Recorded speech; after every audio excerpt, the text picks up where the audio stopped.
삶의 모든 생각하는 방식이 다 그 기본이 뭐라는 얘기입니까? 사랑으로 드러난다는 것입니다. 그래서 하나님의 사랑을 받은 자, 하나님을 아는 자, 하나님께 속한 자는 그냥 사랑한다는 것이에요. 그래서 사랑하지 아니하는 자는 8절에 보니까 하나님을 알지 못한다는 거예요. 그 사랑의 생명이 들어와 있으면 그냥 사랑으로 이렇게 나타날 거니까 이게 안 나타나는 경우가 있다고 그랬죠. 그건 왜 그래요? 생명을 받았는데도 안 나타나는 이유는 그거는 이게 이제 하나님을 깨뜨립니다. 나중에. 그래서 내 고집, 내 욕심 막 붙잡혀 있으니까 그 생명이 안 나타나는 것 뿐이거든요. 근데 예수 안 믿는 사람들도 와 예수 믿는 사람들도 더 많이 사랑하네. 그 사랑하고는 질이 다르다고 제가 말씀드려요. 이건 이해하겠죠. 그죠?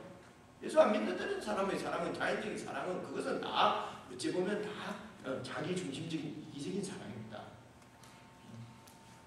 나한테 좋아하는 사람 좋아하고 이런 거죠. 그래서 우리 신앙생활의 모든 신앙 행위의 근거가 중심이 사랑이어야 된다는 것입니다. 우리가 판단하고 우리 생각하는 모든 것들이 다 그렇기 때문에 우리가 신앙이 좀 표현이 이상합니다. 누가 신앙이 좋다 나쁘다 이런 거 얘기하긴 뭐하지만 내 신앙이 지금 좋은 신앙이냐 안 좋은 신앙이냐 이런 것들을 점검할 때도 당연히 기준은 사랑을 가지고 판단해야 된다는 것입니다. 무슨 말인지 알겠죠? 이게 무슨 말이냐면은 우리가 보통 신앙이 좋다 그러면은 그 사람 진짜 개쪽같이 발라 혹은 뭐라고 그래요? 열심히 많아. 야, 너 신앙 좋아. 누구 집사는 참 뜨겁지. 신앙이 좋아. 이런 거는 현상에서는 있지만은 이런 걸 가지고 모른다는 거죠. 이런 걸 가지고 점검하는 것이 아니고 내가 옳다 하는 것, 나의 뜨거움, 나의 열심 이런 것들이 그냥 정죄로 나타나고 비난으로 나타나고 뭐 이렇게 불만으로 나타나고 하면은 그거는 아니라는 것이죠. 그게 바로 고린도서 13장에 있는 말씀이에요. 아무리 뜨겁고 아무리 열심이고 아무리 헌신해도 사랑이 없으면 nothing 하는 것이 바로 그 뜻이란 말이에요.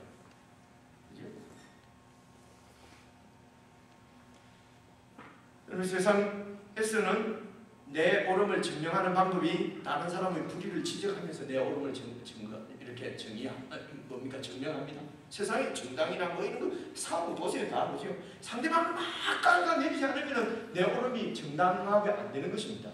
그래서 별로 좋지 안 좋은 사람이 특별히 저 텔레비에 뭐 나쁜 사람 나오면 막 저놈들 죽여야 된다고 막 이러는 사람들 있잖아요. 그렇게 죽여야 된다 하면서 나는 그래도 좀 낫다. 이거거든요. 그죠? 그리고 또 내 가치 이런 것을 다른 사람들과 같이 비교해서 이렇게 생각해서 좀 낫다 싶으면 우월감을 가지고 좀 못하다 싶으면 열등감을 가지고 뭐 이렇게 합니다. 이 세상 이 방법이 그래요. 그래서 교회에서 우리 신앙적인 얘기도 이런 식으로 될 수는 없다는 거예요. 신앙이 좋다 나쁘다 할 때는 모든 것이 그 기초가 중심이 사랑이어야 한다는 것입니다. 이 사랑을 가지고 다른 사람을 판단하는 것이 아니고 내 자신, 여러분 자신의 신앙생활을 잘 점검할 때도 나에게 이 사랑이 빠지고 열심히 내고 있다. 그럼 내가 신앙이 좋다. 그래도 저 사람보다는 낫지. 이러면 안 된다는 것입니다. 열심히 내고 뭐 충성하고 이런 것이 신앙 좋음의 그 기준이 될 수가 없어요. 오직 된다 하면은 사랑이라고 하는 것입니다. 자, 그러면 이 사랑은 그럼 어떤 사랑이냐? 이 하나님의 생명의 사랑의 특징은 이런 것입니다. 9절 봐보시죠.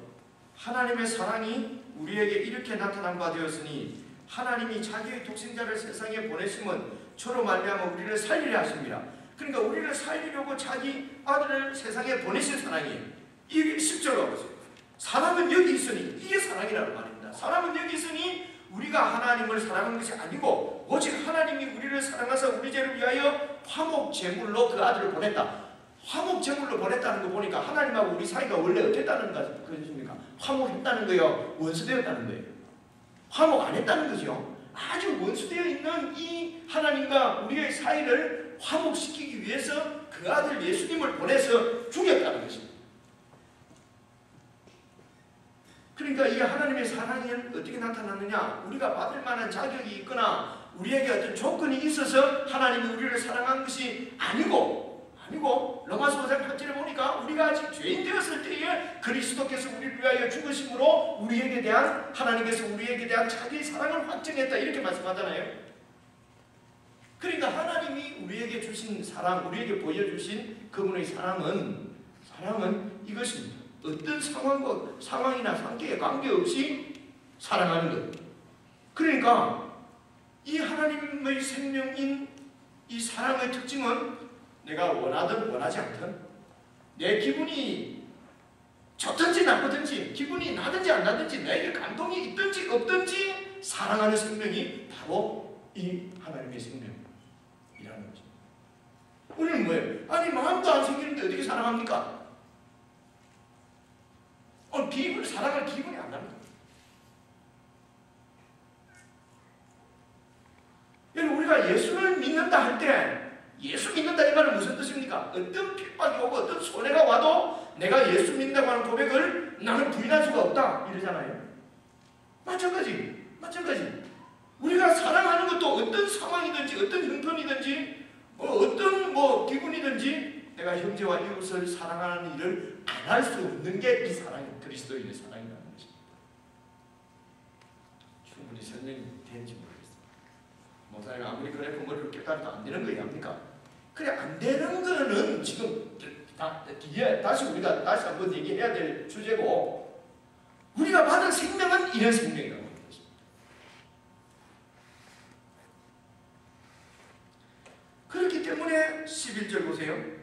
사랑하는 자들아 하나님이 이같이 우리를 사랑하셨은지 우리가 아무런 사랑받을 가치가 없고 죄인 되었고 완전히 원수 되었을 때에 우리를 위해서 죽어주시기까지 하신 이 사랑이기 때문에 이렇게 우리를 사랑하셨은지 함께 읽겠습니다. 시작. 우리도 서로 사랑하는 것이 마땅하다. 이렇게 내려와서 이제 여기에서 우리가 서로 사랑하는 것이 마땅하다 이러면 여러분 다 이해가 오시죠? 이 말씀이 맞죠? 그죠? 하나님이 이렇게 우리를 사랑하셨으니까 우리도 이렇게 사랑하는 것이 마땅하다는 거예요. 그냥 이것만 읽으면 우리가 뭔 사랑을 했는지 잘 모릅니다. 근데 이렇게 읽어보면 우리가 서로 사랑하는 것은 마땅한 것입니다.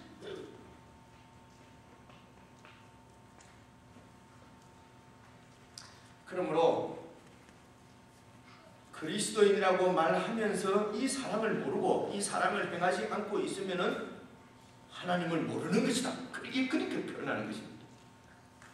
그래서 그리스도인이라고 하면서 이 사랑에 대해서 분명치 못하고 이 사랑을 행치 않고 있다면 신앙이 좋다고 할 수 없다는 것입니다. 근데 이 사랑이 없이도 열심히 내고 충성하고 하는 것은 성격상 할 수도 있고요. 자기 기분에 할 수도 있다는 거예요.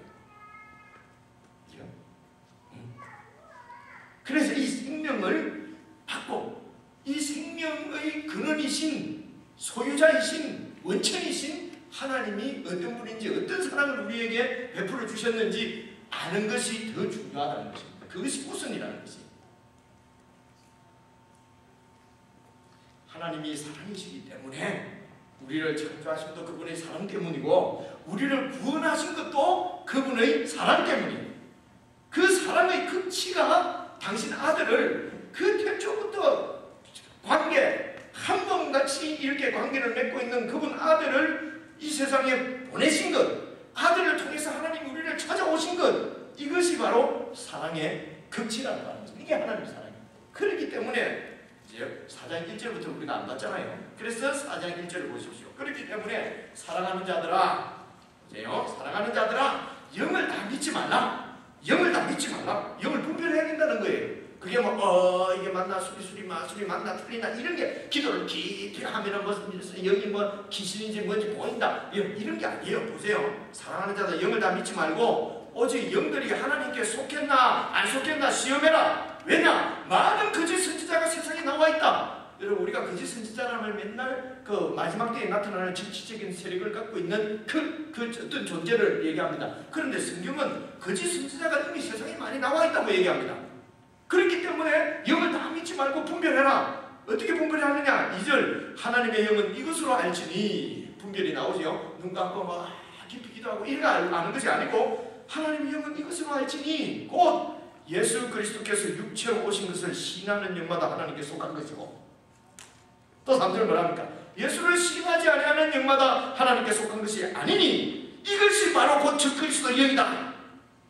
오리라 한 말을 너희가 들었는데 벌써 와있다. 이 적그리스도가 뒤에 오는 것이 아니고 벌써 와있다고 그러잖아요. 적그리스도는 뭡니까? 예수를 시인하지 아니하여. 뭘 시인하지 않습니까? 육체로 오신 것을 시인하지 않는 것이. 나는 예수님이 이 땅에 육신을 입고 온 역사적인 사실을 믿는다. 지금 이거 얘기하는 거 아닌 것 같죠? 나는 예수님이 육신을 입고 이 땅에 오신 거 믿는다. 예수님이 2000년 전에 태어나신 것, 헤롯 대왕 때 태어나신 것 나는 믿는다. 그러므로 나는 적그리스도 영이 아니다. 아닙니다. 예수님께서 이 땅에 오신 역사적인 사실, 그 역사적인 사실을 믿는다는 것이 아니고요. 나아가서 그 역사적인 사실 안에 나타난 하나님의 사랑을 아는 것이 핵심이에요. 하나님이 왜 아들을 그렇게 현실적으로, 역사적으로 이 땅에 보내셨느냐?